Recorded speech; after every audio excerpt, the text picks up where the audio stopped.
नमस्ते, म वीरेन्द्रमन। आज हामीसँग हुनुहुन्छ पूर्व मन्त्री नेकपाका नेता गिरिराजमणि पोखरेल। सर, सबभन्दा पहिला स्वागत। हस्, धन्यवाद। चुनाव सम्भव छ? पहिले त नयाँ वर्षको दिन भएकाले सबैलाई नयाँ वर्षको शुभकामना दिन्छु। चुनाव गर्नुपर्ने दिशामा लैजानुपर्ने आवश्यकता थिएन। 5 वर्षलाई हामी निर्वाचित हौँ, जनादेश प्राप्त गरेका छौँ, हैन? त्यसैले गर्दाखेरि अहिले चुनावमा लानुपर्ने यो निर्णय नै उपयुक्त छैन। यो अस्वाभाविक ढङ्गले असमयमा चुनाव ल्याउनुपर्ने आवश्यकता पनि होइन। त्यसकारणले यो अहिले हामी चाहिँ जुन ढङ्गका चाहिँ असंवैधानिकहरू छन् तिनीहरूलाई सच्याएर नै मुलुकलाई चाहिँ यो विचलनबाट सही दिशामा लैजाने दिशातर्फ छ। त्यस कारण अहिले हामी चुनावका कुरा गर्दैनौँ। चुनाव सम्भव छ या छैन? अहिले चुनावको दिशामा छलफलै नगरौँ भन्छु मैले। किनभनेदेखि पहिलो कुरा त यो असंवैधानिक कदमलाई सच्याउनु पर्यो। यो अस्वाभाविक कुरा न हो यो त, होइन? अहिले चुनावको त आवश्यकता थिएन। तपाईँ 2-2.5 वर्ष चाहिँ सङ्घीय संसदको लागि समय नै छँदै थियो। त्यस कारणले अहिलेको बेलामा त्यो सम्बन्धी बहसमै प्रवेश गर्नु हुँदैन। हामी त किनभने यो चाहिँ संसदलाई विघटन गर्ने राइटै थिएन भनिराखेको बेलामा चाहिँ हामी त्यो असंवैधानिक कदमलाई सच्याउने दिशामा छौँ। एउटा कुरा, तपाईँ धेरै दिन पत्रकारिता पनि गर्नुभयो, कम्युनिस्ट आन्दोलनलाई नजिकबाट निहाल्नुभयो। कम्युनिस्टहरू मिलेको थोरै इतिहास देखिन्छ। तपाईँहरू बल्ल तल्ल मिल्नुभयो, त्यो टालटुले थियो, त्यो कारण त्यो अवस्था यस्तै आउँछ भन्ने कुरा सबैलाई थाहै थियो नि। अब हामीले अलिकति जोखिम बेहोरेका हौँ, चुनौती बेहोरेका हौँ। किनभने हामी दुईटा पार्टीहरू चाहिँ एकअर्कालाई सिद्ध्याउन भनेर हिँडेका पार्टी नै हौँ, सकेनौँ नि त, होइन? अनि राष्ट्रको अवस्थालाई हेरेर, जनताको अवस्थालाई हेरेर, वर्गको अवस्थालाई हेरेर, उत्पीडित समुदायको प्रश्नलाई हेरेर मिलेर काम गरौँ भनेदेखि चाहिँ अगाडि जान सकिन्छ भनेर एउटा साहसिक निर्णय गरेको हो। त्यसो गर्दाखेरि स्वयंले पार्टीलाई एउटा प्रणालीमा ढाल्नुपर्ने थियो। एउटा न्यूनतम एउटा सहमति जस्तो काम भएको थियो। त्यसलाई टेकेर महाधिवेशनसम्म जाने भनेको थियो। कोसिस गरियो, होइन? त्यसमध्येमा चाहिँ अब अहिलेको प्रधानमन्त्रीले चाहनु भएको भएदेखि अलिकति प्रणालीमा जान सक्थ्यो। उहाँले कोसिस गर्नुभयो, सक्नु भएन। मैले चाहिँ के भन्छु भनेदेखि नेतृत्वको रूपमा उहाँलाई त्यो जिम्मेवारी दिइयो। प्रधानमन्त्री पनि पार्टी अध्यक्ष पनि, प्रचण्डजी पनि हुनुहुन्छ नि, उहाँको पनि त दायित्व हो नि त पार्टीलाई सँगै लग्नुपर्ने। त्यो देखिएन, गल्ती त दुईटैतिर भयो होला। बराबरी भन्न त मिल्दैन पहिलो कुरा। किनभनेदेखि दल नेताको रूपमा केपीजीलाई प्रधानमन्त्रीकै जिम्मेवारी सत्ता नै दिइसकेपछि त उहाँको मूल जिम्मेवारी हुन्छ क्या, होइन? दोस्रो कुरा चाहिँ दुईटा अध्यक्षहरूले मिलेर पार्टी चलाउने भनिसकेपछि उहाँले कमरेड प्रचण्डले त 2.5 वर्षको प्रधानमन्त्रीय सहमति पनि छोडिदिनु भयो। उहाँले त्यो भएको थियो उहाँले त्यो पनि छोडिदिनु भयो पार्टी व्यवस्थित गर्नको लागि। उहाँले चाहिँ तपाईँ फुल अवधि चलाउनुहोस् अनि उहाँलाई कार्यकारी अध्यक्ष भने उहाँले केन्द्रीय कमिटीको बैठक राम्रोसँग पोहोरसाल सम्पन्न पनि गर्नुभयो। पार्टीलाई प्रणालीमा लैजानलाई चाहिँ कोसिस गर्नुभएको केपीजी मान्नु भएन, चाहनु भएन, सक्नु भएन, होइन? अब अहिले त पार्टीको कोणबाट हेर्दाखेरि हिजो जुन जगमा एकता भएको थियो त्यही जगभित्र अहिले प्रचण्डजी, माधव नेपाल सहित चाहिँ हामीले पार्टीको केन्द्रीय कमिटीको बैठक चाहिँ सकेका छौँ। त्यो हामी चलाएर देखाउँछौँ, व्यवस्थित गरेर देखाउँदछौँ। त्यस कारणले तपाईँले भनेको जस्तो कम्युनिस्टहरू चाहिँ मागको आधारमा एकताबद्ध पनि भएका छन् र चुनौतीलाई समाधान गर्न नसकेर विभाजित पनि भएका छन्। तर इतिहासले मागेका बेलामा उनीहरू एकताबद्ध भएका छन्। अहिले पनि हामी एकताबद्ध नै छौँ। फुटेको मान्दा हुन्छ? पार्टी त फुट्यो, पार्टी फुट्यो। प्रधानमन्त्रीले नै त्यो कदम चाल्नुभयो। 100 जनाको चाहिँ उहाँको पक्षमा भएका मान्छेहरूलाई राखेर उहाँले अर्को चाहिँ ठुलो कमिटीहरू बनाउने दिशातर्फ जानुभयो। त्यस कारणले पार्टी त उहाँले फुटाउनु नै भयो। संसदको विघटन पुस 5 गतेको घटनाले त्यो दिशामा त लैजानुभयो। अब त्यसलाई चिरेर जाने भनेर हामीले पछिल्लो चाहिँ 441 केन्द्रीय कमिटीका सदस्यमध्ये 315 जना हामीसँग हुनुहुन्छ। 295 जना चाहिँ हस्ताक्षर गरेर हामीले निर्वाचन आयोगमै बुझाइसकेका छौँ। निर्वाचन आयोगले के गर्छ जस्तो लाग्छ तपाईँलाई? निर्वाचन आयोगले अर्को गर्ने कुनै बाटै छैन। किनभने नेपालको पार्टी सम्बन्धी पद्धतिको दृष्टिकोणले पार्टी एकता गर्दाखेरि जुन केन्द्रीय कमिटी थियो त्यसको चाहिँ 295 लगेर हामी आधिकारिक हौँ, हामी संस्थापन हौँ भनेर बुझाइसकेका छौँ भनेपछि त के गर्छ भन्ने प्रश्नै छैन। उहाँहरूले नाम र चुनाव चिन्हको सन्दर्भमा यताउता गर्न नै मिल्दैन। होइन सम्भावना त्यही देखिन्छ कि अब तपाईँहरू पाउनुहुन्न रे नेकपाको आधिकारिकता त्यस्तो पनि कुरा आइरहेको छ र अर्को संसद पनि पुनर्स्थापना हुँदैन, सर्वोच्च अदालत पनि त्यही बाटोमा जान्छ भन्ने कुरा पनि छ। तपाईँहरूको बुझाइ के हो? मैले त्यसरी बुझ्दिनँ।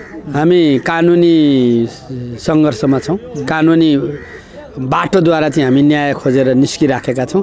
अब न्यायालयले पनि न्याय दिँदैन भने त त्यो देशको लागि एउटा ठुलै दुर्घटनाको कुरा हुन्छ। मलाई चाहिँ सरल ढङ्गले म संविधान हिजो ड्राफ्ट गर्दाखेरि कि त्यो कमिटीमा थिएँ होइन, त्यस कारणले त्यो त न्यायमूर्तिहरूले पनि सरल हेर्नुहुन्छ नि। बहुमतको सरकार, गठबन्धनको सरकार, सबभन्दा ठुलो पार्टीको सरकार बनाउने प्रक्रियाहरू सकिसकेपछि मात्रै अनि तपाईँ चाहिँ संसद विघटनमा जानु पाउँछ। हामीले कुनै प्रधानमन्त्रीलाई चाहिँ अवशिष्ट अधिकार नै दिएका छैनौँ। हामीहरूले निश्चित शर्तहरू छन्। हिजोको जस्तो प्रणाली होइन यो। प्रधानमन्त्रीलाई एक प्रकारले संसद विघटन गर्ने राइट नै छैन। तपाईँले 76 को 2 देखि 7 सम्म हेर्नुभयो भने। त्यस कारणले हामी आशा गरौँ न। डेमोक्रेसीमा प्रधानमन्त्रीलाई अविश्वास प्रस्तावै नलगाउने, 2 वर्षसम्म मनपरी हिसाबमा हिँड्ने, त्यो कस्तो डेमोक्रेसीको तपाईँहरूले परिकल्पना गर्नुभयो? आज तपाईँहरूले गएर त्यो भोग्न पाउनुभयो। अब यस्तो अवस्था थियो, अविश्वास प्रस्ताव लगाएर हटाउन सकिन्थ्यो प्रधानमन्त्रीले, त्यो सबै कुरालाई तपाईँहरूले ब्लक गरिदिनुभयो त्यो संविधानबाट। होइन, संविधानको कस्तो थियो भने पुरानो चाहिँ वेस्टमिन्स्टर मोडेलबाट हामीले अस्थिरता भोग्यौँ। जथाभावी चाहिँ सरकार ढालिदिने खेलहरू भइसकेपछि हामीले संविधान बनाउँदाखेरि अलिक फरक ढङ्गको अरू विभिन्न देशहरूमा सहमतीय पद्धतिका पनि छन् होइन, विभिन्न मोडेलका छन्। प्रजातन्त्रमा एउटै मात्रै मोडेल छैन। हामीले यो वेस्टमिन्स्टर मोडेलको आधारमा मात्रै हेर्नु हुँदैन। त्यस कारणले देशलाई अलिकति स्थायित्व र स्थिरता चाहियो भनेर यो कुरा लिएर आएको। यसको दुरुपयोग हुन्छ भनेर त लिएर आएको होइन। त्यसै कारणले त अदालत चाहिएको, त्यसैले त चाहिँ नागरिक समाज चाहिएको, त्यो सचेतनताको दृष्टिकोणले। त्यस कारणले मलाई के लाग्दछ भन्दाखेरि संविधान आज संसद विघटनको सन्दर्भमा कुनै एउटा चाहिँ संविधानविद, कुनै कानुन व्यवसायीले यो ठिक त्यो कसैले भन्न सक्दैन, किनभने यो बेठिक भएको छ। त्यही कारणले यो सचिन्छ भन्ने कुरामा चाहिँ हामी विश्वास। तपाईँहरूको आधार के हो भने सर्वोच्च अदालतले सच्याइदिन्छ। यदि भएन, ल मान्नु सर्वोच्च अदालतले र त्यो प्रधानमन्त्रीको, किनभने हिजो अस्ति बहस हुँदाखेरि प्रधान न्यायाधीशले के सोध्नुभयो भने के जनमत प्राप्त प्रधानमन्त्रीले म पुनः जनतामा जान्छु भन्ने छ कि छैन भन्ने अधिकार भनेर उहाँले क्रस क्वेसन पनि गर्नुभयो। त्यो कारणले के देखिन्छ भने त्यस्तो अवस्था आउन सक्छ है, फेरि त्यस्तो अवस्था पनि देखिन्छ। होइन, अब अहिले विभिन्न प्रश्नहरू उठाउनु र चाहिँ उत्तर खोज्नु ठिक छ, छलफलको प्रक्रियामा छौँ होइन। अब बहस चाहिँ इजलासमा बहसहरू हुन्छ। मैले के भन्न चाहन्छु भने यो बेलायतमा यो प्रणाली जन्म भएको, बेलायतमा पनि अहिले सिधै प्रधानमन्त्रीलाई संसद विघटन गर्ने राइट दिएको छैन। त्यस कारणले अरू देशमा भएको अभ्यासलाई पनि ध्यान दिनुहुन्छ। हामीले पछिल्लो 72मा बनाएको संविधानलाई पनि ध्यान दिएर उहाँहरूले न्याय निरूपण गर्नुहुन्छ। हामी आशावादी हौँ। अन्य अनुमान पार्टीको नेताहरू के भन्नुहुन्छ भने सडक विद्रोहबाट हामी यो संसद पुनर्स्थापना गरिदिन्छौँ विगत जस्तो। हामी दुईटै बाटो जान्छौँ। हामी कानुनी बाटो पनि जान्छौँ, राजनीतिक बाटो पनि जान्छौँ। यो सबैले मिलेर लिएर आएको संविधान हो, अधिकार हो। यसलाई कार्यान्वयन गर्नुपर्छ। यो अप्ठ्यारोमा परेको छ। त्यही कारणले जनतालाई सचेत बनाउने, जागरुक बनाउने, सडकबाट पनि चाहिँ वास्तवमा चाहिँ सत्य तथ्यको पक्षमा उभ्याउने कोसिस त भइहाल्दछ। यो दुईटै बाटोबाट हामी जान्छौँ। यो दलहरूको बिचमा अहिले फेरि त्यो एकताको कुरा आइरहेछ होइन। यो मोर्चाबन्दी, एकता भन्दा पनि मोर्चाबन्दीको कुरा विभिन्न दलहरूको, त्यो सम्भावना देख्नुहुन्छ या काङ्ग्रेसले अब त्यति साह्रो त्यो आक्रामक यो सरकारप्रति छैन, त्यो कारणले पनि त्यो सम्भावना देखिँदैन, यो के हो? होइन, यस्तो छ कस्तो भने हिजो भारतले आफ्नो नक्सा अध्यावधिक गरिसकेपछि नेपालको कालापानी, लिपुलेक, लिम्पियाधुरा उता परिसकेपछि नेपालको सबै राजनीतिक दलमा एउटा साझा सहमति भएर हामीले चाहिँ नक्सा पनि जारी गऱ्यौँ, संविधान पनि संशोधन गऱ्यौँ।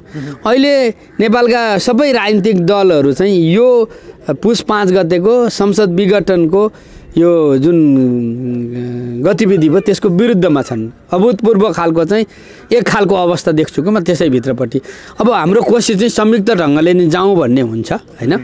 अहिले चाहिँ अनावश्यक ढङ्गले चुनावमा अहिले चाहिँ धकेलेर मुलुकलाई एउटा बहुआयामिक द्वन्द्वमा लैजानुपर्ने स्थितिको बारेमा राजनीतिक दलहरू सचेत छन् भन्ने मलाई लाग्छ। केही दिनभित्रै एउटा खालको सहमति हुन्छ र मिलेर हामी जान्छौँ। हिजो संविधान मिलेर बनाएका हौँ। यो संविधानको रक्षा गरिदिनुपर्ने राष्ट्रपतिले थियो, गर्नु भएन। नगरेको बेला बनाउने दलहरू फेरि एकपटक आउनु पर्यो, जनतालाई भन्नु पर्यो। मलाई लाग्छ ढिलो चाँडो आउनुहुन्छ। अब हरेक पार्टीभित्रपट्टि पार्टी भएपछि फरक विचारहरू हुन्छन्, बहसहरू हुन्छन्, आफूलाई लागेको कुरा राख्ने हुन्छन्। तर चाहिँ अधिकारै अपहरित भयो भने त त्यसपछि को रहन्छ त? त्यस कारणले मलाई लाग्दछ दलहरू आउँछन् एक ठाउँ। अन्तिम मेरो प्रश्न, यो विदेशका जुन जसरी दूतावास राजदूतहरू सक्रिय हुनुभयो त, विदेशका विभिन्न यो विदेश मन्त्री, चीनका विदेश मन्त्रीहरू आउनुभयो र भारतका गतिविधिहरू बढ्यो, त्यसले उहाँहरूको दृष्टिकोण के हो? तपाईँहरूको पक्षमा छ या होइन? प्रधानमन्त्रीजीले चालेको कदमकै पक्षमा छ, के हो? मैले त अहिलेसम्म प्रधानमन्त्रीले चालेको कदममा औपचारिक रूपमा कसैले समर्थन गरेको मैले देख्थिनँ, पहिलो कुरा होइन। पहिलो। दोस्रो कुरा चाहिँ अब हामी यस्तो अवस्थितिमा छौँ, भू राजनीति पनि यसभित्रपट्टि अलिकति प्रभावित भएको छ। अब सत्य तथ्य बुझिसकेर ठिकलाई समर्थन अन्तर्राष्ट्रिय समुदायले पनि गर्नुहुन्छ, छिमेकीहरूले पनि गर्नुहुन्छ। किनभनेदेखि तपाईँले अधिकांश ठाउँमा भएका बहसहरूलाई हेर्नुभयो भन्दाखेरि प्रधानमन्त्रीले चालेको कदम संविधान सम्मत छैन, प्रजातान्त्रिक छैन, जनादेश अनुरूप छैन भन्ने कुरा त सबै देशमा अहिले चर्चा नै भइराखेको छ। हस्, धन्यवाद।